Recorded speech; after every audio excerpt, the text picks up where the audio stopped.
प्रतिक्रिया जाहिर करने के लिए आप लोगों को बुलाया है। और इस संबंध में मैं ये कहना चाहूँगी कि देश में पिछले कई महीनों से फैली कोरोना महामारी के चलते हुए इसके पीड़ितों का इलाज कराने व इनको अलग से ठहराने की व्यवस्था आदि करने के मामले में भी केंद्र व राज्य सरकारों की अनेकों रही कमियों को खास ध्यान में रखकर ही अब हमारी पार्टी ने ये फैसला लिया है, जिसकी आज मैं घोषणा भी कर रही हूँ कि उत्तर प्रदेश में बीएसपी की सरकार बनने पर उत्तर प्रदेश में इस बार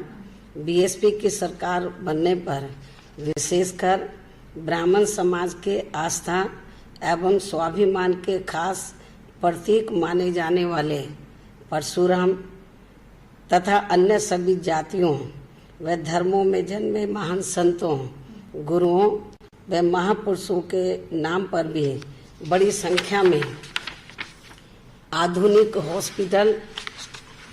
व सभी जरूरी सुविधाओं से युक्त ठहरने के स्थलों का भी निर्माण कराया जाएगा। और इससे फिर एक तरफ सभी पार्टियों व धर्मों के महान संतों, गुरुओं व महापुरुषों को पूरा आदर सम्मान मिलेगा, तो वहीं दूसरी तरफ कोरोना जैसी आगे अन्य और भी भयानक बीमारी के फैलने पर फिर वर्तमान की तरह खासकर उत्तर प्रदेश की जनता को कोई ज़्यादा परेशानी भी नहीं आएगी। हालांकि इस मामले में हमारी पार्टी कुदरत से यही प्रार्थना करती है, कामना करती है कि कोरोना जैसी अन्य और महामारी अब आगे अपने देश में फिर से कभी भी ना यहाँ आए। इसके साथ ही दलित व अन्य पिछड़े वर्गों में जन्मे अनेकों महान संतों, गुरुओं व महापुरुषों के बारे में भी यहाँ मैं ये भी बताना चाहती हूँ कि उत्तर प्रदेश में 4 बार बीएसपी की रही सरकार में इन वर्गों से जुड़े जिन महान संतों, गुरुओं व महापुरुषों के नाम पर उन्हें आदर सम्मान देने के उद्देश्य से अनेकों जनहित की योजनाएं शुरू की गई थी। साथ ही कुछ जिलों के नाम भी रखे गए थे, तो उन्हें फिर अधिकांश सपा सरकार ने अपनी जातिवादी मानसिकता व द्वेष की भावना के चलते हुए बदल दिया था, जिन्हें फिर बीएसपी की सरकार के बनते ही तुरंत बहाल कर दिया जाएगा। जबकि इनका लिया गया ये फैसला अति शर्मनाक व अति निंदनीय भी था। और इसके साथ इससे इनकी यानी कि समाजवादी पार्टी की व इनके मुखिया की दलित एवं अन्य पिछड़ा वर्ग विरोधी मानसिकता होने को भी काफी कुछ दर्शाता है। और अब ये पार्टी ब्राह्मण समाज के वोटों के खातिर, खासकर ब्राह्मण समाज के वोटों के खातिर अपने राजनीतिक स्वार्थ में परशुराम की ऊंची प्रतिमा लगाने की भी बात कर रही है। लेकिन इस मामले में हमारी पार्टी का सपा को ये भी कहना है कि यदि इनको वास्तव में इनकी प्रतिमा इनके सम्मान में लगानी भी थी, तो इनको इसे अपने पूर्व के रहे शासनकाल में ही लगा देना चाहिए था, जो अब ये चुनाव होने के नज़दीक लगाने की बात कर रहे हैं। इससे साफ जाहिर हो जाता है कि अब इनकी यानी कि सपा की हालत प्रदेश में बहुत ज़्यादा खराब हो रही है। और अब ऐसे में तो ब्राह्मण समाज इनके साथ कतई भी जाने वाला नहीं है। वैसे भी इस समाज का हर स्तर पर शोषण व उत्पीड़न आदि भी इनकी सरकार में सबसे ज़्यादा हुआ है। इसके अनेकों उदाहरण हमारे सामने हैं। जबकि ब्राह्मण समाज को हर मामले में बीएसपी के ऊपर ये पूरा भरोसा है कि बीएसपी किसी भी मामले में सपा की तरह कहती नहीं है, बल्कि करके दिखाती है। अर्थात बीएसपी की सरकार बनने पर फिर हमारी सरकार ब्राह्मण समाज की इस चाहत को ध्यान में रखकर यहाँ परशुराम की प्रतिमा हर मामले में सपा की तुलना में ज्यादा भव्य ही लगाएगी। इसका ब्राह्मण समाज को बीएसपी के ऊपर ज्यादा भरोसा भी है। इसके साथ साथ यहाँ मैं ये भी कहना चाहती हूँ कि यदि क्षत्रिय व वैश्य तथा अन्य समाज आदि भी अपने महान संतों, गुरुओं व महापुरुषों की प्रतिमा लगवाने की अपनी भावना दर्शाता है या दर्शाते हैं, तो फिर इस मामले में उनकी भावनाओं को भी जरूर पूरा किया जाएगा, आदर सम्मान दिया जाएगा। कहने का तात्पर्य ये है कि हमारी पार्टी की सरकार यहाँ सभी जाति व सभी धर्मों के महान संतों, गुरुओं एवं महापुरुषों को हर स्तर पर पूरा आदर सम्मान देगी। ये मेरा सर्व समाज को वायदा भी है। इसके अलावा आजकल राम मंदिर निर्माण के नाम पर भी काफी राजनीति की जा रही है, जो कतई भी उचित नहीं है, क्योंकि ये मामला लोगों की केवल धार्मिक आस्था एवं भावनाओं से ही जुड़ा है, अर्थात इसका राजनीतिकरण नहीं होना चाहिए। इसके साथ ही यहाँ मैं ये भी कहना चाहूँगी कि जब अभी हाल ही में 5 अगस्त को अयोध्या में राम मंदिर निर्माण के लिए वहाँ नींव रखी गई थी और अपने देश के प्रधानमंत्री माननीय श्री नरेंद्र मोदी जी ने उसकी नींव रखी, तो अच्छा होता। तो इस मौके पर यदि प्रधानमंत्री तो दलित समाज से जुड़े जो अपने देश के राष्ट्रपति हैं उनको भी साथ में ले जाते, तो पूरे देश में दलितों के ऊपर एक अच्छा मैसेज जाता, अच्छा प्रभाव पड़ता। हालांकि इसको लेकर कई और भी मामले आए, कुछ दलित संत भी चिल्लाते रहे कि हमको नहीं बुलाया गया। चलो उनको नहीं बुलाया है तो राष्ट्रपति तो दलित थे, उनको भी बुला लेते तो मेरे ख्याल अच्छा मैसेज जाता। तो ये भी मैं इनको कहना चाहती हूँ। वैसे भी इस संदर्भ में हमारी पार्टी का ये मानना है कि अयोध्या में केवल राम मंदिर का निर्माण करने से व राम राज्य के कोरे गुणगान आदि करने से ही यहाँ उत्तर प्रदेश व पूरे देश की जनता का भला होने वाला नहीं है, बल्कि इसके साथ साथ केंद्र व खासकर उत्तर प्रदेश राज्य सरकार को उनके बताए हुए रास्तों पर ही चलना होगा, अर्थात उनकी सोच व कार्यशैली पर भी इन्हें अमल करना होगा। जैसा कि कानून व्यवस्था के मामले में अब पूरे तौर से यूपी में यहाँ जंगल राज बन चुका है और यदि सही मायने में यूपी की गवर्नमेंट ये चाहती है कि वहाँ पे राम राज्य आए, तो जो इतिहास ये बताता है कि राम राज्य में तो ऐसा जंगल राज नहीं था जैसा कि वर्तमान में श्री योगी की सरकार में हमें जंगल राज देखने के लिए मिल रहा है। हर प्रकार का अपराध चरम सीमा पर है, ये भी किसी से छिपा नहीं है। और इस मामले में विशेषकर यूपी की वर्तमान भाजपा सरकार को ज्यादा ध्यान देने की जरूरत है। बीएसपी की इनको ये खास सलाह भी है, जबकि बीएसपी के मामले में ये बात सर्वविदित है कि बीएसपी जो कहती है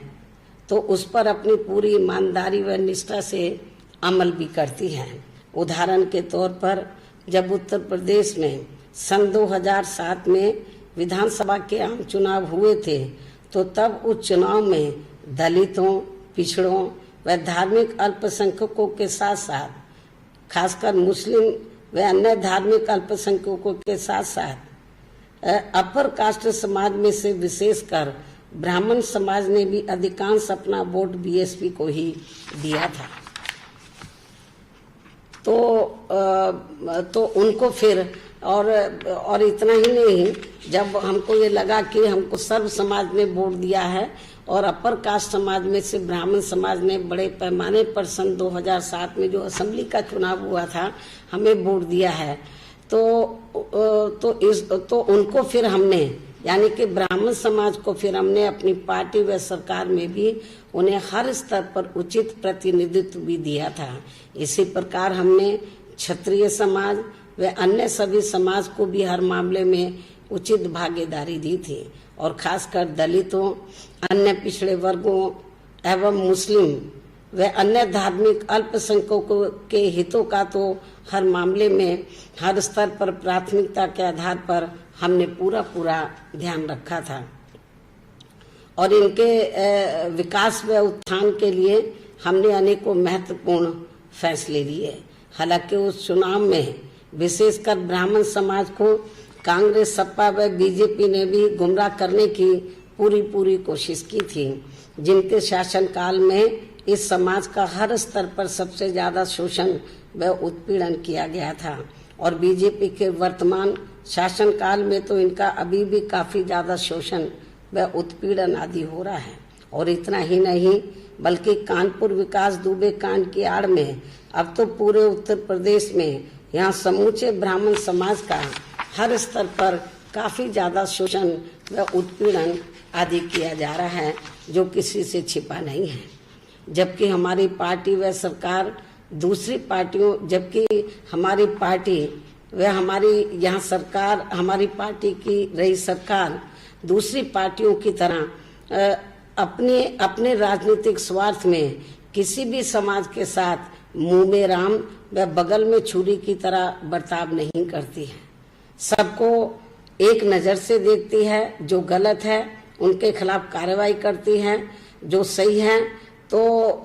उसके खिलाफ कार्रवाई नहीं करती है। अपने राजनीतिक स्वार्थ में तो जो सही लोग हैं तो उनके साथ किसी भी प्रकार का अन्याय नहीं करती है, जैसा कि अब हमें देखने के लिए मिल रहा है। बात तो हम बड़ी करते हैं लेकिन काम उल्टा करते हैं, तो ये भी ठीक नहीं है। तो मैं इस बात को फिर दोहराना चाहती हूँ, जबकि हमारी पार्टी व सरकार दूसरी पार्टियों की तरह अपने राजनीतिक स्वार्थ में किसी भी समाज के साथ मुंह में राम व बगल में छुरी की तरह बर्ताव नहीं करती है, बल्कि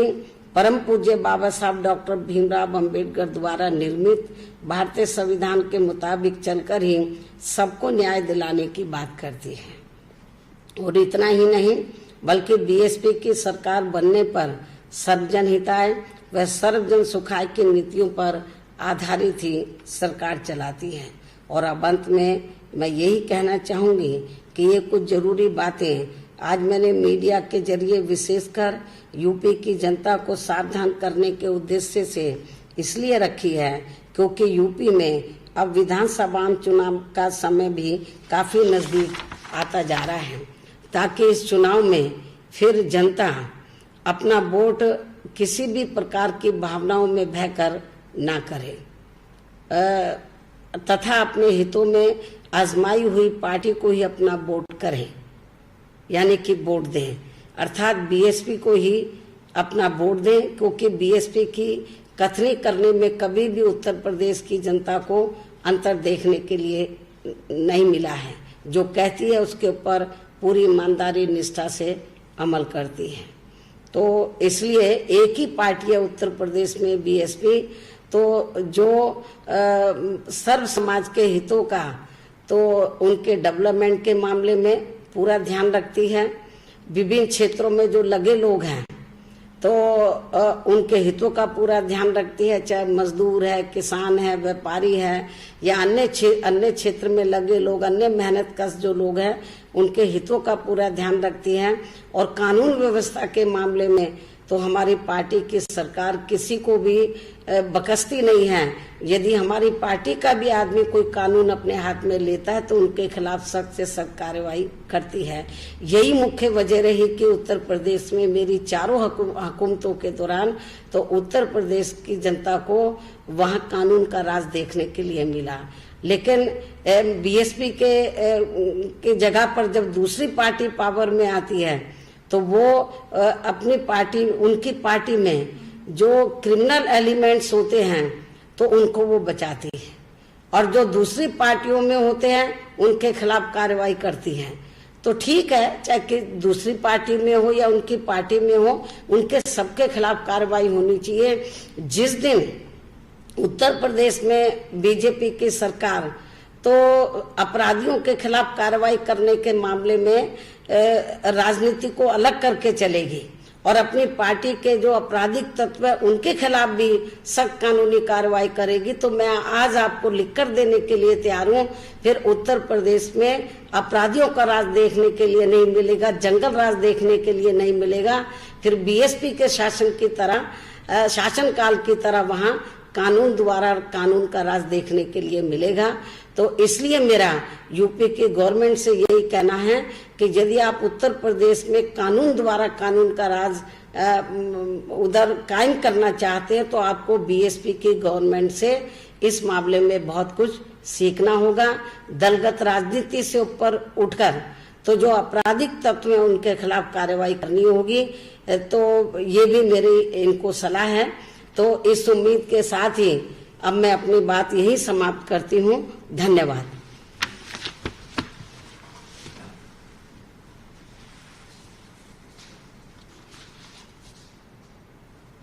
सरकार को घेरते हुए कानून के मामले में लेकर अपनी बात को सामने रखती है, सपा पर हमला बोलती है और इसी के साथ भूमि पूजन में, राम जन्मभूमि पूजन में राष्ट्रपति को न बुलाने को लेकर भी कहती हैं कि अगर राष्ट्रपति वहां पर जाते तो अच्छा होता।